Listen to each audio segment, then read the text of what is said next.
పడతా ఉన్నారు. ప్రజలేమో పథకాల కొరకు ఎదురు చూస్తున్నారు. వాళ్ళు ఇచ్చిన గ్యారెంటీల హామీల వాళ్ళ మేనిఫెస్టోలో పెట్టిన ఆశల గురించి, పథకాలు ఎప్పుడు వస్తాయని ప్రజలు ఎదురు చూస్తుంటే మేమేందో పత్రాలు ఇస్తామని ఒకవైపు, అప్పులున్నాయని ఇంకోవైపు ప్రతిరోజు ఏదో పాడిందే వాడుతూ కాలం గడుపుతామని అనుకుంటున్నారు. అసెంబ్లీలో చర్చ పెట్టిండ్రు, ఆర్థిక పరిస్థితి పైన చర్చ పెట్టిండ్రు, విద్యుత్ పరిస్థితి పైన చర్చ పెట్టిండ్రు, శ్వేత పత్రాలు ఇచ్చిండ్రు. దాని మీద గత ప్రభుత్వంగా, ప్రస్తుత ప్రతిపక్షంగా మేము చెప్పాల్సినవి మేము చెప్పినాం, మేము అడగాల్సినవి మేము అడిగినాం. ప్రజలన్నీ చూసిండ్రు. తెలంగాణ ప్రజలు, ఇంకా ఇతర రాష్ట్రాల ప్రజలు, తెలుగు ప్రజలందరూ కూడా చూసిండ్రు, విన్నారు. మళ్ళీ అదే పాట పాడుతున్నారు. ఇవాళ కూడా డిప్యూటీ సీఎం గారు, విద్యుత్ శాఖ మంత్రిగా కూడా వారే ఉన్నారు.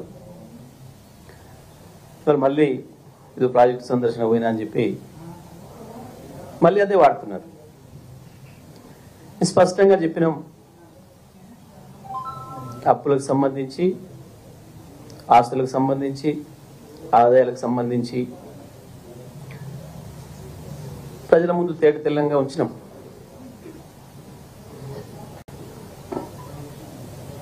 అప్పుల గురించి వెళ్ళి మాట్లాడితే ఆశ్చర్యంగా ఉంది. అసలు వీళ్ళు ప్రతిపక్ష నాయకుడిగా వీరు గత 5 సంవత్సరాల శాసనసభలో 10 సంవత్సరాలు ఉన్నారు. వీరు చంద్రబాబు గారి తర్వాత 5 ఏళ్ళు ఉన్నారు, కానీ 10 సంవత్సరాలు ఉన్నారు. ప్రతి సంవత్సరం ఏ సంవత్సరంకి ఆ సంవత్సరం లెక్క వాళ్ళ ముందే పెట్టినాం, టేబుల్ మీద ఉంచినాం. గత ప్రభుత్వంలో కూడా చర్చ చేశారు. అప్పులేంది, విద్యుత్ పరిస్థితి ఏంది అని. ఆనాడు ఎప్పుడు కూడా విద్యుత్ కొరతల గురించి, కోతల గురించి మాట్లాడలేదు అసెంబ్లీలో. అయినా గతంలో వేయలేదు అని చెప్పి ఏదో చెప్పాలని ప్రయత్నం చేసిండ్రు, బొక్కవర్లో పడ్డారు. మొన్న ఏప్రిల్ నుంచి నవంబర్కి మాత్రమే మీరు 19.5 గంటలే ఇచ్చిండ్రు అని చెప్పే ప్రయత్నం చేయబోయారు. మేము ప్రతిదీ కూడా అక్షరం తేట తెల్లంగా ప్రజలకు చెప్పినాం. మధ్యలో కొద్ది రోజులు ఇబ్బంది అయితే ఇబ్బంది అయిన విషయాన్ని కూడా శాసనసభలోనే చెప్పినాం. దాని కారణాలు చెప్పినాం, స్పష్టంగా చెప్పినాం. పాపం దాంట్లోనే కొంతమంది మంత్రులకి ఏమో యావరేజ్ అంటే తెలియక, రోజుకి 8 గంటలు ఉంటాయో తెలియక అవమానంగా మాట్లాడినరు అని చూసారు ప్రజలు. అసలు ఇవాళ భారతదేశంలో అప్పు లేని రాష్ట్రం లేదు. భారతదేశంలో అప్పు లేని రాష్ట్రం లేదు. ఒకప్పుడు అందరికీ తెలుసు. విద్యుత్ సంస్థలు కూడా అప్పు లేని విద్యుత్ సంస్థలు లేవు, లాభాలు ఉన్న విద్యుత్ సంస్థలు లేవు భారతదేశం మొత్తంలో. రాజస్థాన్, వీళ్ళు నిన్న మొన్నదాకా వెళ్ళిన రాజస్థాన్ లో 89,000 కోట్ల నష్టాలు ఉన్నాయి విద్యుత్ సంస్థలకి. అప్పు 53,000 కోట్ల అప్పు ఉంది. వీరేళ్ళ రాజస్థాన్ లో, నిన్నటి వరకు ఉన్న రాజస్థాన్ లో 53,000 కోట్ల అప్పు, 89,000 కోట్ల నష్టాల్లో ఉన్నాయి రాజస్థాన్ విద్యుత్ సంస్థ. ఇంత చేస్తే కూడా ఏమన్నా విద్యుత్ రైతులకు ఇచ్చిందా అంటే అది లేదు. రైతులకు 6-7 గంటలకు మించి ఇస్తున్న వాళ్ళు లేరు. అప్పు చేసిమా, అడుకొచ్చిమా, ఇంకోటి చేసిమా, ఇక్కడ రైతులకు కడుపు నిండా ఇచ్చినాం మేము. ఏ నిమిషం కావాలంటే ఆ నిమిషం అందుబాటులో పెట్టిన విద్యుత్ అన్ని రంగాల వినియోగదారులకి, రైతులతో సహా. అన్ని కూడా అబద్ధాలు మాట్లాడారు, ప్రజల ముందు నవల పాలైనరు. దేనికి ఇదంతా? చేతగాక ప్రభుత్వాన్ని నడపడం రాక అడ్డగోలుగా అలవమాలిన హామీలు ఇచ్చి ప్రజల ముందు దోషులుగా నిలబడతామనే భయంతో తప్పించుకోవడానికి అబద్ధాలు పదే పదే పదే పదే మాట్లాడుతున్నారు. బట్టి గారు మీ దగ్గర ఉన్నాయి కదా ఇప్పుడు అధికారులుగా తెప్పించుకోండి. నేను చెప్పిన లెక్కలు అబద్ధం అయితే మీరు వెళ్ళిన రాజస్థాన్, మీరు వెళ్ళిన ఛత్తీస్గఢ్,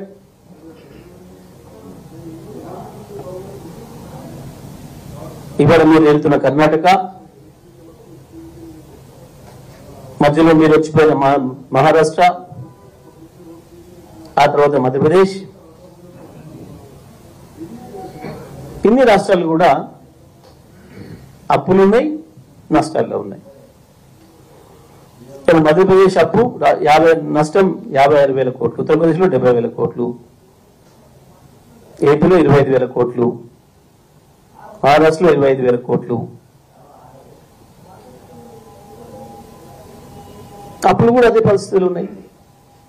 ఉత్తరప్రదేశ్ అప్పు 81,000 కోట్లు, మధ్యప్రదేశ్ అప్పు 50,000 కోట్లు, రాజస్థాన్ అప్పు 53,000 కోట్లు, తమిళనాడు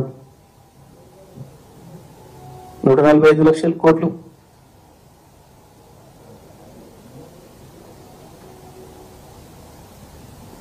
ఇన్ని ఉన్నాయి. అయినా మళ్ళీ ఏదో పదే పదే పదే పదే అబద్ధాలు చెప్పి తప్పించుకుందాం ప్రజల నుంచి. ఏంటి ఇదంతా? 24 గంటల విద్యుత్తును ప్రజలకు ఇవ్వటం రాక, మేనేజ్మెంట్ తెలియక తప్పించుకునే ప్రయత్నం. తప్పించుకోలేరు ప్రజల నుంచి.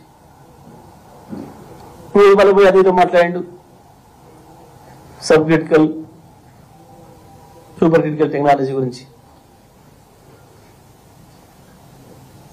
భారతదేశంలో ఇవాళ అన్ని రాష్ట్రాలలో ఇంకా సబ్ క్రిటికల్ టెక్నాలజీతో నడుస్తున్న విద్యుత్ యూనిట్లు ఉన్నాయి. ఇంకా కూడా నిర్మాణంలో ఉన్నాయి కొన్ని. దాదాపు 16 రాష్ట్రాలలో ఇంకా ఈ సబ్ క్రిటికల్ టెక్నాలజీతో నడుస్తున్న ప్రాజెక్టులు ఉన్నాయి. దాదాపుగా